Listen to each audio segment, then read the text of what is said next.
Hi, I'm Anjali Pathak and we're going to be cooking chicken korma with Clarissa. One of my family favourites, perfect for all occasions, wonderful flavours of coconut, cumin, super easy to make. And all you need is some oil, onion, garlic, ginger, chicken, double cream and some coconut flakes. And the most important thing, korma paste. Let's get cooking. We've got some oil in a pan. What oil are we using, Anjali? Just vegetable oil. Okay. And I've got some onions going in. Now I've diced these, and so they're not going to take very long to saute, just a few minutes. Okay. And now we're ready for our next ingredient, which is all of our flavourings, which is in our korma paste. So, give that a smell. Oh, that's wonderful. About 2 heaped tablespoons going on in there. So how many spices are in there?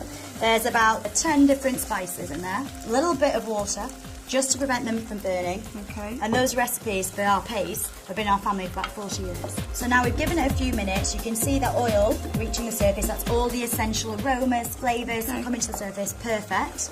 Ready to add in our garlic and our ginger. So if you want to just pop that in, go right in with your hands. And do you have to add these in? No, these are purely optional. Just adds another layer of flavour. Give it a really good stir. And that only needs to cook for about a minute. Okay, now we're ready to put in our meat. Now this is just diced chicken breast. Okay, so you're gonna pop that in. Yeah. And can you use anything else? Yeah, you can use thigh. You can actually use vegetables if you want as well. Okay. And we're just letting this seal. So give it a really good stir. Let all of the meat start to change white. It's a wonderful colour, isn't it? That's perfect. And we're going to add in a little bit more water. And now we're just going to pop a lid on and let that simmer for about 5 minutes. In the meantime, why don't we toast off our coconut flakes for our garnish? Fantastic. And you'll notice we're putting it in dry. There's no oil or anything in there. Could you use desiccated coconut or anything Oh yes, else? you can totally use desiccated coconut. And this is just an extra ingredient. Add a little bit of colour, a little bit of sweetness, and that's why we're toasting it off. Now you can see how it's starting to go brown around the edges. That is perfect. That's it. We don't need to do anything else to that, and we'll save that and we'll just sprinkle it in on at the end. Okay, so now what we need to do into here is put in our cream. So this is double cream, if you want to pour that in for me. Could you use single cream? Does it have to be double cream? If you're going to use single cream, then just make sure you turn off the heat because you don't want it to split.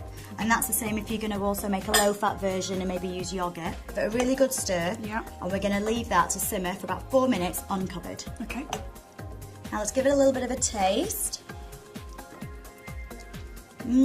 Tastes delicious. That's gorgeous. Now I like to serve this very simply, just with some naan bread. Would you go with garlic and coriander naan? It'd go amazing with garlic and coriander. It's my favourite. And let's garnish it with our toasted coconut flakes.